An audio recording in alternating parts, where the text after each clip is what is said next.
Hey everyone, how are you? In this video, we are going to solve the Leetcode problem of the day, and the problem is find the minimum area to cover all ones. The problem number is 3195 and the problem category is of easy level. It is marked as medium, but I would say it is easy. Once you understand the problem, the solution approach, you are also going to say it is easy. We are going to solve this problem in the time complexity of O of m multiplied by n, where m is the number of rows and n is the number of columns. The space complexity of our solution is going to be O of 1, that is constant. In this problem, we are given a two-dimensional matrix or an array. This matrix or an array contains either 0 or 1. So you are given a two-dimensional data which contains a 0 or 1. So it is a binary matrix, we can say. We need to return the minimum area rectangle which covers all ones. That is, if you are given this particular 2D matrix and you want to create a rectangle and return the area of this rectangle, then this particular rectangle should cover all the ones in your original 2D matrix. Now let me try to explain you with an example. Let us say you are given a 6 by 6, 6 rows, 6 columns matrix or the input. Your input is going to contain rows and your input is going to contain columns, right? The data in your input is going to be either 0 or it is going to be 1, right? Our goal is to create a rectangle, mainly return the area of the rectangle. For that we have to create the rectangle, and that rectangle should cover all the ones in my original input. We have 1, 2, 3, 4. 4 number of 1. Let me tell you some valid scenarios. Let me tell you some invalid scenarios. So the whole 2D matrix at itself is a valid scenario. If you are returning the area of the whole 2D matrix, which has 6 number of rows, 6 number of columns, then this is going to be a valid answer. It is not going to be the perfect one because we can reduce the size of the rectangle, but it is a valid answer because it contains all the ones, right? Your whole array or whole 2D matrix contains all the ones. Now I can reduce the size of my rectangle. I can say this is my rectangle. It contains all the one, right? Now what is the width of this? What is the height of this? Based on this, we can calculate the area and return this. But is this the minimum? No. Is this the minimum rectangle? The rectangle is smaller than what we created earlier, but this time this rectangle is not covering all the ones. It is not even covering a single one. Even this rectangle is not valid because it is covering 1, 2, 3 number of ones, but there is a one which is not being covered. So I think the question is pretty clear, right? Create a rectangle which can cover all the ones, and that rectangle should be the smallest. I can choose the whole bigger rectangle we have with us, the 2D matrix itself, but we can reduce the size of our rectangle, right? So let's try to do this. Now let us try to understand a very simple concept. When we say we have a rectangle, right? Now what does a rectangle have? It has a width, it has a height. Using the width and the height, width multiplied by height, we can calculate the area. Now to find the width, we need 4 points. These are the 4 points I need, right? And I'm talking about finding the width and finding the height in terms of a 2D matrix. For example, if I say that, let us say this is my 2D rectangle or 2D submatrix I'm trying to create, which contains all one. It contains all the one, right? It covers all the one. Now the area of this particular rectangle, how are you going to calculate? You need to find the width, right? And you need to find the height. A very simple way can be, what is the last index? Let's talk about the height first. So what is the last index or what is the last row covered by this particular data or this particular rectangle? It is covering the row number 4, right? You can see the row number 4 is being covered. The row number 5 is not covered. What is the first one? The row number 1 is covered by this particular rectangle. That's the first row which is covered, right? The row number 0 is not covered. So this is the starting row which is covered by this rectangle. This is the last row covered by the rectangle. We can simply say the difference between this plus 1 is going to be the height. See, when you are calculating the height of your rectangle, you can calculate it using the row indexes, right? These are the row indexes, 0, 1, 2, 3, 4, 5. One index is the starting index of my rectangle. Index number 4 is the ending index of my rectangle. I can say ending index minus starting index plus 1 is going to be the height of my rectangle. 4 minus 1 is 3 plus 1 is 4. Now if I show you the height, it is 1, 2, 3, 4. The height is 4, right? So we just need to keep track of the starting index in the row, last index in the row, and we can find the length or the height of the rectangle, right? Similarly, to find the width of the rectangle, I need to keep track of the columns, that which is the starting column covered by my rectangle and what's the last column covered by my rectangle. For example, by this rectangle, we are covering the index number 1, the column index 1 as the first column. The column number 1 is covered as the first column, right? and the column number 4 is covered as the last column by this particular rectangle. So I can say this is the starting column index, this is the ending column index.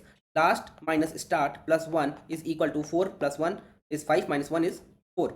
Width is also 4. The width can only be calculated using the column indexes, right? Because the width can be calculated something like this, what you can see on the screen, right? So this particular data can be calculated using the column indexes. Now once we have the width, once we have the height, we can say width multiplied by height, this is equal to 16, right? 4 was the width, 4 was the height, it will be 16. So I can create a rectangle of size 16, area 16 and cover all ones. But this is not the smallest rectangle. What we can actually do is, let me get rid of this rectangle. We can create another rectangle and this can be our rectangle. Let me delete this rectangle and let us say that we do not know the answer as of now. Alright. Now let us try to process each of the element one by one, right? When we are processing the row index 0, none of the elements are 1. So as of now, we have no value with us. We do not know what is our starting row, what is our ending row, what is our starting column, what is our ending column to calculate the height and width. Now initially we are going to have 4 variables. Let us say the variables are starting height, ending height, starting width and ending width. The question says that we will definitely get at least one number of 1 in our whole 2D matrix. So the area cannot be 0. We definitely need to create a rectangle. Now what we can do is we can scan each elements one by one, right? The row number 1, the row number 2 doesn't have any number of 1s. So we are not going to have any data, any details from these 2 rows, right? The moment I am scanning these elements, the row number 2, this is 0, but this is 1, right? The moment I see a 1, I have got my first 1 to cover, right? This is going to be a corner of my rectangle, right?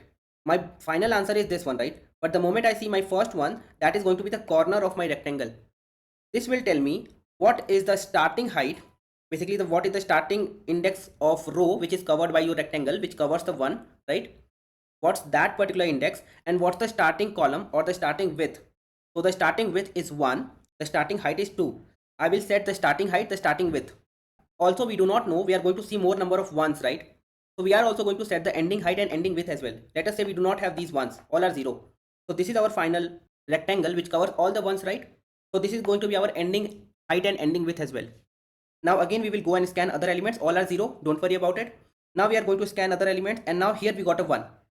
Now the moment I see another 1, simply what I can do is I can say that as of now this was my rectangle. Now this is my rectangle. Now notice here the starting point is not going to change, the ending point is going to change, right? This is my rectangle covering all the ones. As of now I do not know about these ones, right? So this is the rectangle covering all the ones.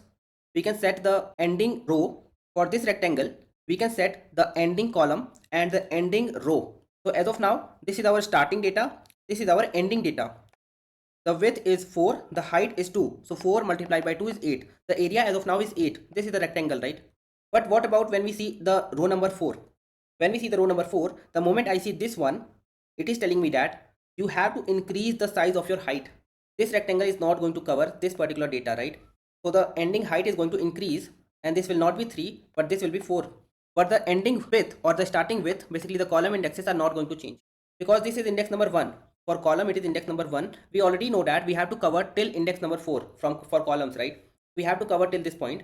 We have to start from 2, end at 4, and for column we have to start for 1. So this is our area we need to cover. When I see this particular one, it is telling me that your ending column index will be 3, but we already have it as 4, right? For row, the row number is 4, that is our ending height. So it is already set as 4. So as of now we have got the answer as starting height is 2, starting width is 1, ending height is 4, ending width is 4. Their difference is 3 plus 1 is 4, 4 is the width. Their difference is 2 plus 1 is 3, that's our height. 4 multiplied by 3 is 12, that is going to be the answer because we do not have any more number of 1s, right? So our values are not going to change. So this is how you can calculate the area. It is a very simple process, but I have explained you it in depth. Now let me go back to the code editor and try to explain you the code as well. It is very simple. I have set the starting height as 1001 and the starting width as 1001. Basically these are two high values. If I see the length of my grid, it will be till 1000. So I have set it as a too high value. Later on we are going to decrease this because these are starting values. For ending height and ending width, I have set it as -1. As we see new ones, we are going to increase it. Now we run a simple loop in our grid. For r in the range of length of grid, that's the number of rows. For c in the range of length of grid of 0, that's the number of columns. And if our current element is a 1, then we are going to reset the value of starting height, ending height, starting width, ending width. Starting height will be minimum of the current starting height and r. Since we are setting the minimum value, that's why initially I took it as a too high value. Ending height is going to be the maximum of the current ending height, not the starting height. So let me correct this one. It should be maximum of current ending height and the current R. Now the starting width again is going to be the minimum of starting width, and C width we are going to cover using column indexes. So the starting width will be minimum of starting width and C. Ending width will be the maximum of ending width and C. And after we have calculated the final values of these four variables, we can simply say return height multiplied by width. That's the area of our rectangle. So area will be height, end height minus start height plus 1 multiplied by width, which is end width minus start width plus 1. You can return this, and this is going to solve all the test cases for this problem, and this is a very efficient solution and a very simple solution for this particular problem. You can see that the solution is accepted, the runtime is fine, the memory used is fine as well. We are not using a lot of memory, so you don't need to worry about this percentage because it's a constant time complexity solution. So that's it for this video, guys. If you understood something from this video, if you gained something from this video, then make sure that you hit that like button. And if you are not subscribed to my channel as of now, then make sure that you subscribe to the channel as well. And I will see you guys in the next video. I want to see you guys in the next video. Thank you for watching this one.